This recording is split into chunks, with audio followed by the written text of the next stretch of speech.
This is the CBS Evening News. Bob Schieffer sitting in tonight for Dan Rather, and good evening. President Bush met with reporters at the White House today for a news conference that centered mostly on the American hostages in Lebanon and efforts to fight the drug problem here at home. On the hostages, he held out little hope they'll be freed soon and said he's still waiting for Iran to clarify whether it intends to help in freeing them. As for the drug problem, he said a major program to combat it will be unveiled soon, but he gave no indication of how it will be paid for. We're starting our coverage tonight with the drug story from CBS News national correspondent Phil Jones. Under heavy pressure to produce more than political rhetoric in the war against drugs, President Bush today got advice from experts in the drug field as he fine-tuned what is expected to be close to a $7 billion a year assault on drug dealers and, for the first time, drug users.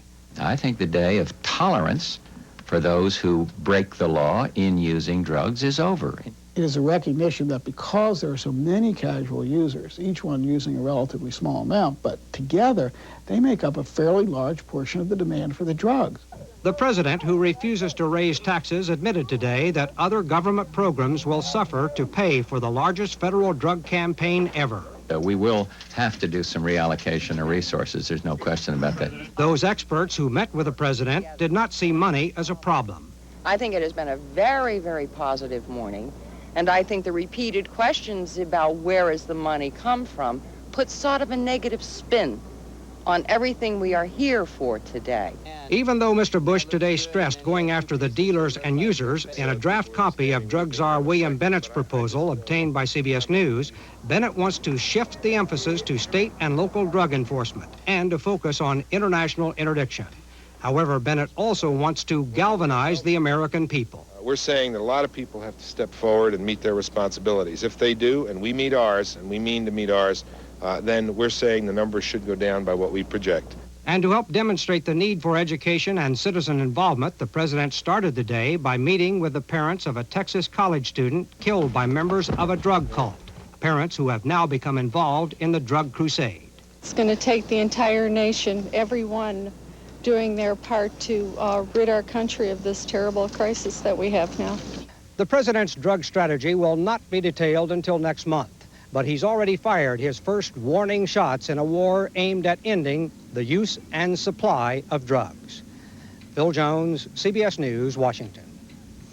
The president wants to spend more on interdiction, perhaps with a more international emphasis, more on joint efforts with foreign countries like these sweeps in Bolivia. Sealing America's borders hasn't really worked.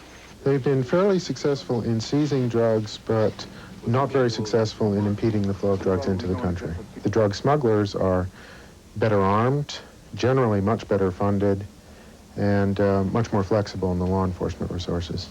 Keeping drugs out is tough. The United States has more than 12,000 miles of coastline, more than 7,000 miles of land border, and high-tech military devices may not help.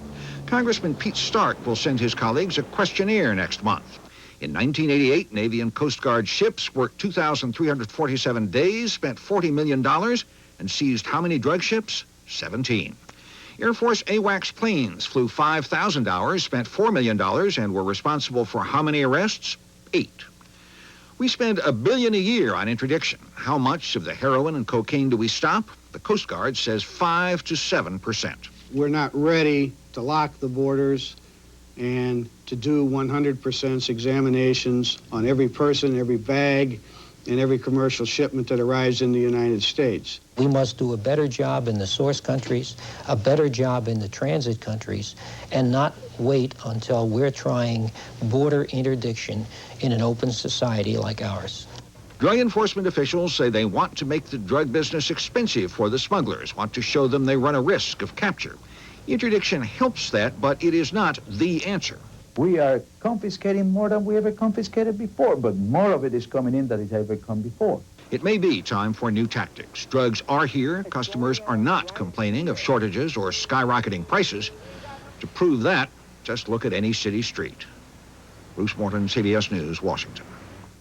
Incidentally, in response to a question at his news conference today, President Bush left open the possibility that the administration might try to abduct Panama's military strongman, Manuel Noriega, and make him stand trial in the United States on drug trafficking charges. Mr. Bush said that Noriega is a fugitive wanted in the United States, and the president said, quote, "I have an obligation to try to bring people to justice." The Federal Drug Enforcement Administration brought drug smuggling charges today against one of its own. Federal officials said that Edward O'Brien, who once headed the DEA office in Springfield, Massachusetts, was caught in a sting operation at Boston's Logan Airport trying to smuggle 62 pounds of cocaine. One of the U.S. Navy's new Trident II nuclear missiles exploded shortly after a test launched today from a submarine off the coast of Florida. The test missile had no warhead. It was the second Trident failure in 3 tries. Still to come on tonight's CBS Evening News, President Bush on the hostages in Lebanon, Susan Spencer on abortion in rural America, where harassment is forcing doctors to call it quits, and Richard Roth on the picket line, where the bottom line is who will pay for the health care of America's workers.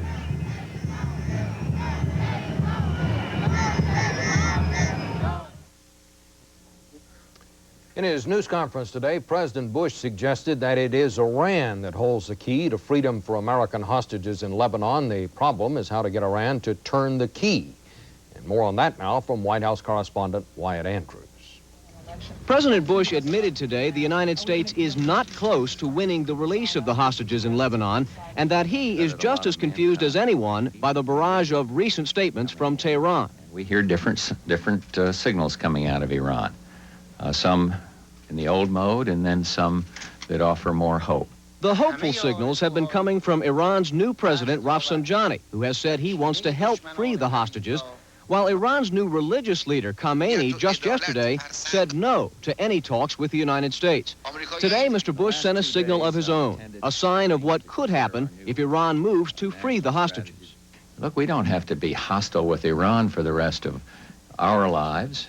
We've had a good relationship with them in the past. They would be welcome back into the family of law-abiding, non-terrorist sponsoring nations. But that's just the diplomatic message. The president also wants Iran to worry about a military strike with the USS Coral Sea battle group sitting off Lebanon and the USS America group close by Iran. If I could find a way to take those hostages, get them, and bring them out, and that required using the military force of the United States, make no mistake about it, I would do it in an instant.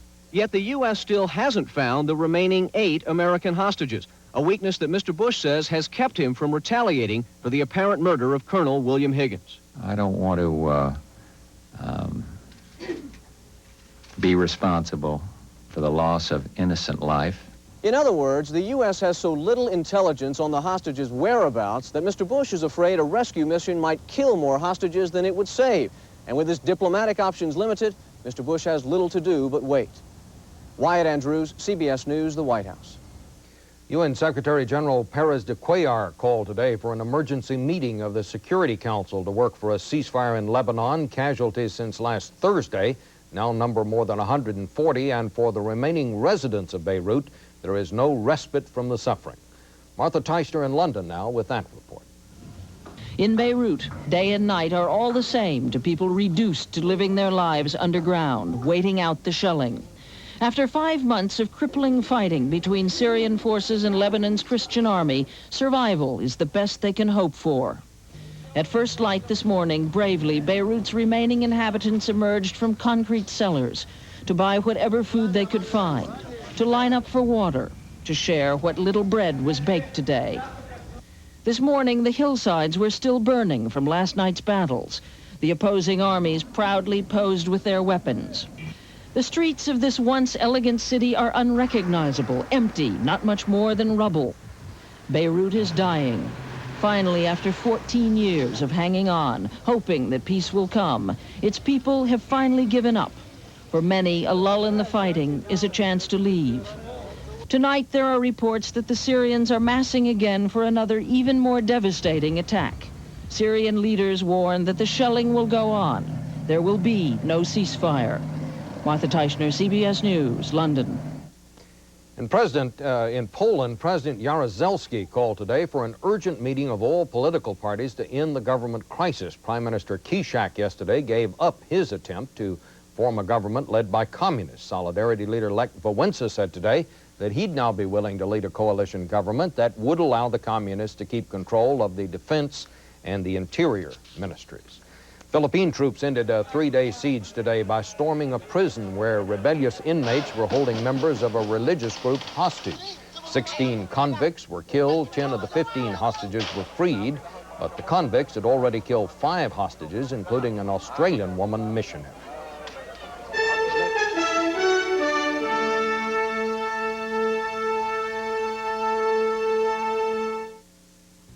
$240. 211. You? 175. Whoa! A few years ago, hardly anyone knew their cholesterol level. 215. But now people are finding out. 182. Many have started eating a low-fat, low-cholesterol diet, including foods like Kellogg's Common Sense Oat Bran, with more oat bran than any leading ready-to-eat cereal. 219. I gotta start living right. Kellogg's Common Sense Oat Bran. To more and more people, it's the oat bran that makes sense. Pain. Pain that throbs, aches, pain that pulses. Remember, there is a wonder drug for pain like this. The wonder drug doctors themselves take more often for pain. The wonder drug doctors take more than extra strength Tylenol, more than Advil. More doctors take Bayer for pain. Bayer is the wonder drug that works wonders.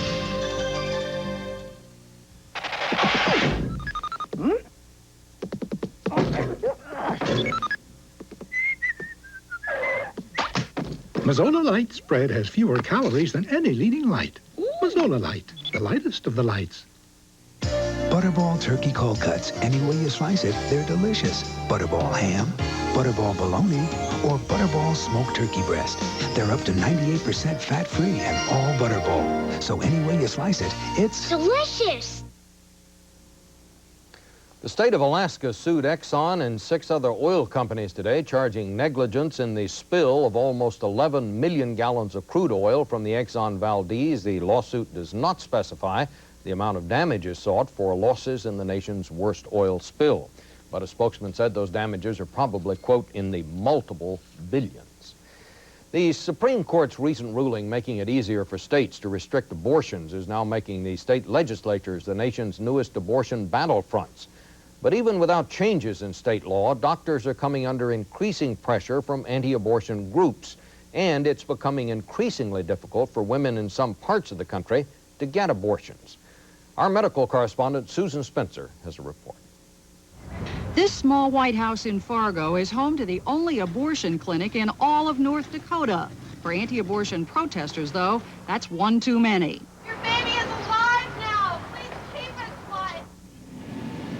An out-of-state doctor flies in once a week to do the procedure, since no one in Fargo does abortions. He will do 24 today.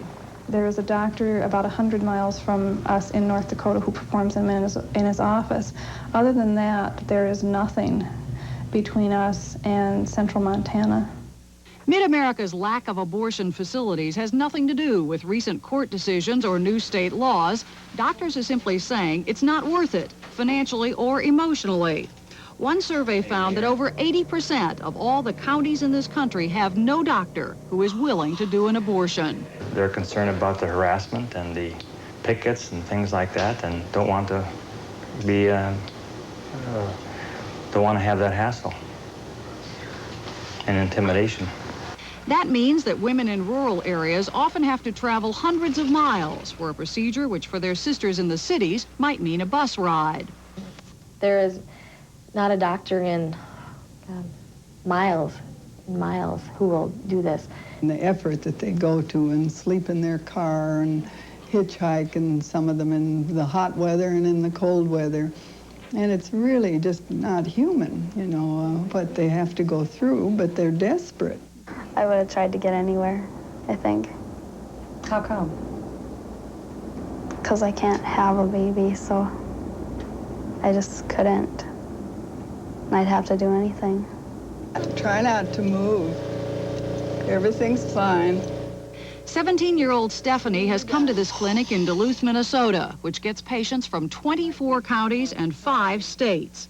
Like many, she will go home to a small town where there is no one to turn to if something goes wrong. Doctors here say it reminds them of what used to happen before abortion was legal. The risks of complications were definitely related to how far they'd have to go and the fact that they had to see they couldn't get follow-up care. But anti-abortion groups say the fact that doctors don't want to do abortion simply means that they are winning the war. They got out of the business because a number of their other patients, their obstetrical patients, would no longer come to them as long as they were doing abortions. And for them, it was an economic thing. Those still doing abortions in rural America often do so under siege. The little White House in Fargo routinely gets bomb threats and hate mail, as does the facility in Duluth, where anti-abortion protesters have launched a graphic postcard campaign to get other tenants to force the clinic out. What they're accusing us of is killing and murdering. As the battle heats up over new restrictions, even more doctors are likely to decide abortion is just too hot to handle. And in rural America, at least, that option may be left as it once was, only to those who can afford to travel and to pay. Susan Spencer, CBS News, Duluth. You can see the dream of success in the eyes of people all across America. At Citicorp, to the telephone strikes is a management proposal to scale back health insurance benefits by requiring workers to share some of the skyrocketing costs.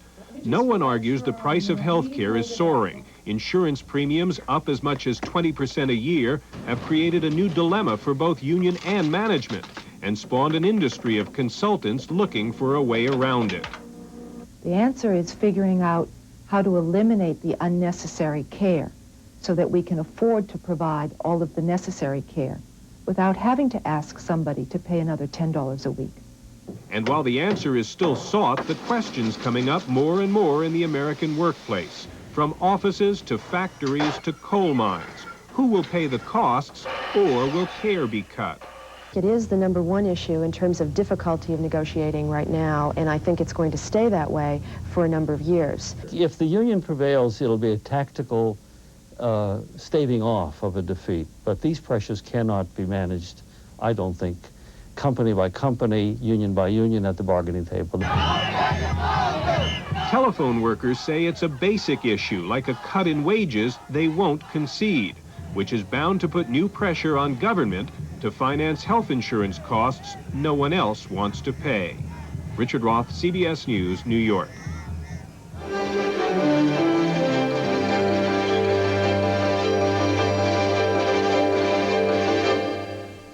John, the Truce Village. They were immediately arrested. Several weeks ago, in a rare look inside North Korea, correspondent Bob Fall reported on the world's most regimented society. Well, tonight, in part 2 of his report, he tells how absolute obedience to dictator Kim Il-sung is taught and enforced from cradle to grave.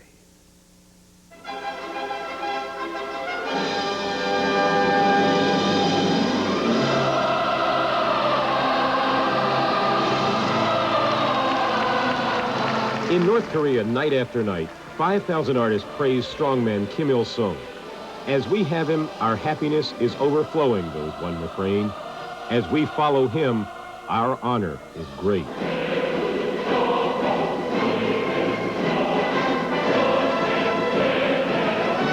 Gargantuan spectacles are just one way North Korea inspires, instructs, and molds its people. Here they have seen the future, and they are seeing to it that the future works.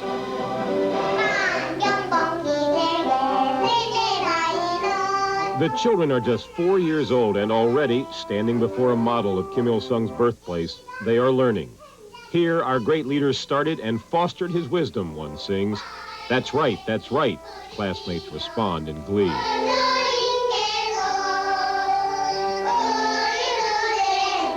They will repeat this for hours, day after day. Deviation is not permitted.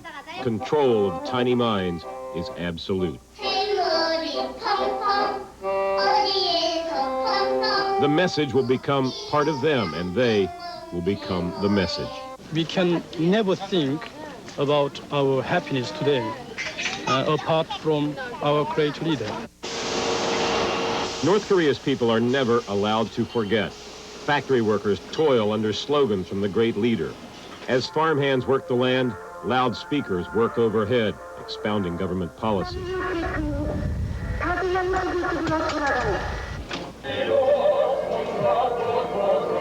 Radios and televisions are fixed to receive only government channels, blocking signals from the prosperous outside world. Leisure time, too, is devoted to enforcing belief. The power and glory of the great leader is endless, the cards proclaim. People can go only when and where the government says, mostly on buses, which are easy to control. Bicycles are not, so they're banned. And if someone like CBS News cameraman Jim Hilling strays from the official itinerary to a construction site... Please, Hilling, please, let's go. Just let him take a few more pictures. Why do you not wish him to take these pictures? Please don't touch the camera. Our access was severely limited to the showplace Capitol. Here, to impress foreigners, shelves are well stocked. Beyond the Capitol, there is hunger. International human rights organizations have documented that people in this country are classified according to loyalty, that the disloyal are rounded up, sent to be re-educated at forced labor camps where they are sometimes starved and tortured. To eliminate dissent, secret police make arrests and confiscate property without warning. We have reports of people even accidentally, for instance, sitting on a newspaper with Kim, with one of the Kim's pictures on it, Kim Il-sung, and that person then being arrested and sent off for some years. To assure conformity, Kim's party holds indoctrination sessions every day in every apartment building. The people are satisfied with their life. But watched so closely, they move about saying very little in what some observers call a climate of fear. Though living standards here are far below neighboring South Korea, and the machinery does not always work, the reconstruction of this country from the rubble of the Korean War has often been impressive, but the price has been enormous. In this melancholy place where the anthems never stop and the lyrics never change, a nation has become submissive. Individualism is gone. Bob Fall, CBS News, Pyongyang, North Korea.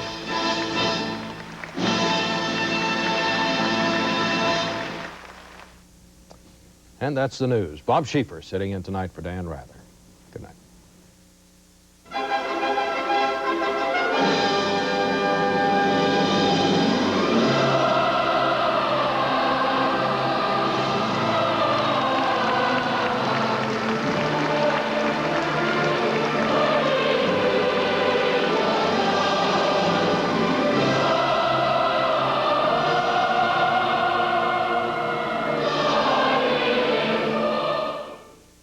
I'm Kathleen Sullivan. Tomorrow, Richie Havens remembers his performance at Woodstock 20 years ago. Also, Ron Perlman from Beauty and the Beast tomorrow on CBS This Morning. This is CBS. Just ahead.